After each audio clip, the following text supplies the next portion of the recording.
देखिए, जब एक स्त्री का माह प्रारंभ हो जाता है यानी उसका मासिक धर्म प्रारंभ हो जाता है तो उस दौरान उसको पूजा पाठ करनी चाहिए या नहीं करनी चाहिए। उसको कोई भी व्रत हुआ या कोई भी अनुष्ठान हुए, इन सब में जाना चाहिए अन्यथा नहीं जाना चाहिए। आखिर क्या रहस्य है? आपने कई बातें सुनी होंगी, कई वीडियो देखी होंगी, कंफ्यूजन बहुत है। आप दोनों तरफ हैं। यानी पहले जो बताया जाता था कि इस तरह से इस अवस्था में कोई भी कार्य नहीं करना चाहिए, पूजा पाठ भी नहीं करनी चाहिए, मंदिरों में नहीं जा सकते। अब थोड़ा ट्रेंड चल गया, कई ज्ञानी जो बड़े ज्ञानी हैं वह बता रहे हैं कि आप इस दौरान मंदिर में भी जा सकते हैं, पूजा पाठ भी कर सकते हैं, व्रत भी कर रख सकते हैं, इसमें कोई द्वेष नहीं है। लेकिन आखिर सच्चाई क्या है? आप खुद कंफ्यूज हैं, आप खुद जाने। देखिए, मैं आपको सारी बातें प्रमाण के साथ बताऊंगा क्योंकि जो शिव पुराण में बताया गया है उसके आधार पर मैं आपको बता रहा हूँ। ठीक है, आपको स्क्रीन पर इसका प्रमाण भी मैं दिखा दूंगा और मैं जो आपको बताऊंगा वह मैं आपके सामने लाइव बताऊंगा। आखिर क्या रहस्य है, सत्य क्या है, क्या प्रमाण है, सारी जानकारी इस वीडियो में दूंगा। वीडियो बहुत इंटरेस्टिंग है, वीडियो पूरा देखना और वीडियो देखने के बाद अगर जानकारी अच्छी लगे तो वीडियो को लाइक कर देना। और अगर ऐसी ही जानकारी आपको सत्य चाहिए आप चैनल को सब्सक्राइब भी अवश्य कर सकते हैं। तो देखिए, अगर जानिए सत्य क्या है तो पहले आप सुनिए जो मैं आपको लाइव पढ़कर बता रहा हूँ। ठीक है, आपको प्रमाण भी स्क्रीन पर दिखा दूंगा जो मैं आपको बता रहा हूँ, आप खुद भी पढ़ सकती हैं। देखिए, आखिर वेद में क्या बताया गया है, शिव पुराण क्या कहती है। दुनिया की इधर उधर की बातें छोड़िए, किसी की बात मानिए, आप खुद लाइव सुनिए और खुद प्रमाण देखिए, खुद आप समझिए कि आखिर सत्य है क्या। देखिए, इसमें लिखा है मासिक धर्म प्राप्त हो जाने के आरंभ से 3 रात्रि पर्यंत अपना मुख पति को न दिखाए। यानी जब एक स्त्री का मासिक धर्म प्रारंभ हो जाता है 3 रात्रि पर्यंत अपना मुख पति को नहीं दिखाना चाहिए। अब यह संभव नहीं है, यह नहीं हो सकता क्योंकि एक ही घर में रहते हैं तो यह नहीं हो सकता। और इसका अर्थ अलग है, पहले इसको समझिए। आप यह मत सोचिए कि इसमें जो कहा है कि 3 रात्रि पर्यंत अपना मुख पति को न दिखाए, ऐसा नहीं है। उसका अर्थ क्या है, मुख ना दिखाने का मतलब क्या है, यह समझिए आप। ऐसा नहीं कहा कि आप उसके सामने ही ना जाएं, उसको मुख ना दिखाएं, ऐसा नहीं है। मुख ना दिखाने का अर्थ कुछ और है, उसको समझिए, उसको मैं आपको बताऊं। पहले आप पूरा सुनिए और देखिए। और जब तक चौथे दिन स्नान से शुद्ध ना हो अपना शब्द भी ना सुनाए, यानी उससे बातचीत ना करे।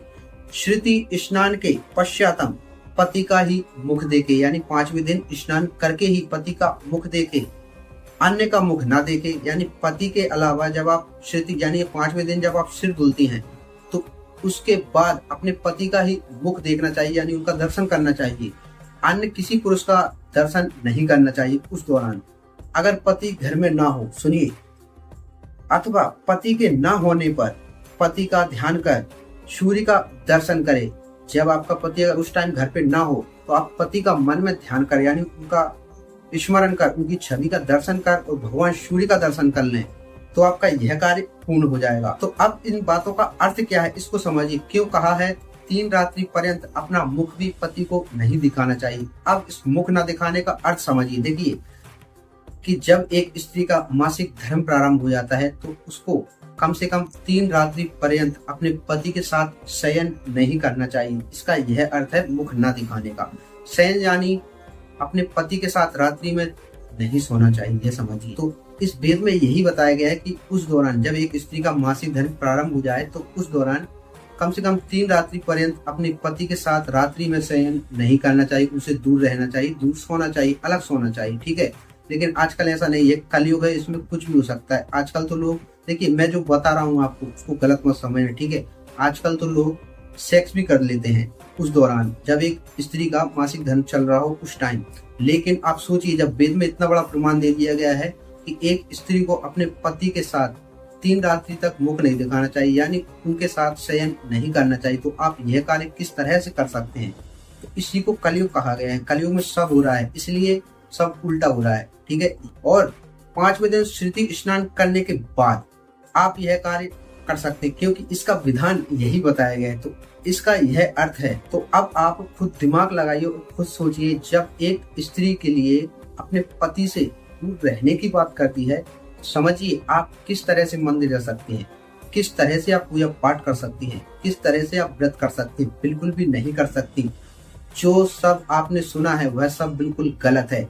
जो प्रमाण है वह आपके सामने है और आप खुद अपनी आंखों से यह प्रमाण देख सकती हैं आप स्क्रीन पर। तो इसलिए कभी भी जब आपका मासिक धर्म प्रारंभ हो तो आप कोई भी धार्मिक कार्य ना करें, नहीं करना चाहिए, बिल्कुल भी नहीं करना चाहिए। आप व्रत भी नहीं कर सकती उस दौरान, ठीक है। तो पूजा पाठ तो दूर की बात है, क्योंकि एक स्त्री के लिए एक पति परमेश्वर बताया गया है। अब इसका अर्थ क्या है, क्यों परमेश्वर कहा जाता है? क्योंकि ब्रह्मा विष्णु और रुद्र से बड़ा पति को बताया गया है एक स्त्री के लिए, शादीशुदा स्त्री के लिए।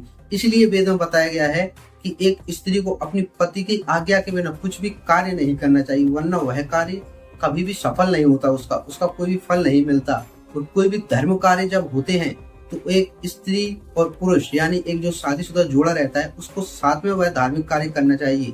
यह वेदों बताया, इसका प्रमाण है। आपको प्रमाण चाहिए तो वह भी मैं प्रमाण के साथ दे सकता हूँ, ठीक है।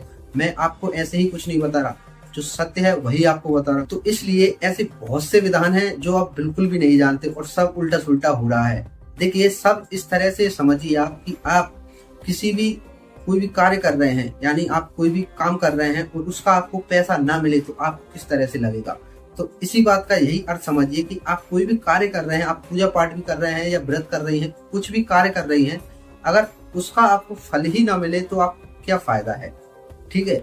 इसलिए सत्य जानिए और जो सत्य बातें हैं उनको समझिए, सुनिए, तब जाकर आप सही से कार्य कीजिए, तब जाकर आपको फल मिलेगा, आपकी मनोकामना पूर्ण होगी। अन्यथा कोई फायदा नहीं है लीपापोती करने का, ठीक है। यह समझ जाइए आप। इसलिए मैं आपको बता रहा हूँ कि कम से कम इस बात का विशेष ध्यान रखें, जब आपका मासिक धर्म प्रारंभ हो रहा हो तो अपने पति से बिल्कुल दूर रहें, कम से कम 3 रात्रि पर्यंत।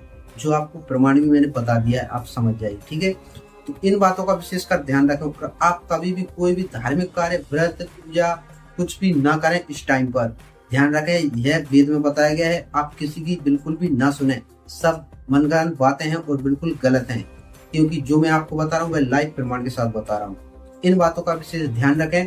और जानकारी आपको कैसी लगी कमेंट में अवश्य बताना। और इसके अलावा आपके मन में कोई भी कंफ्यूजन हो तो कमेंट में पूछ लेना, मैं उसका आंसर आपको अवश्य दे दूंगा।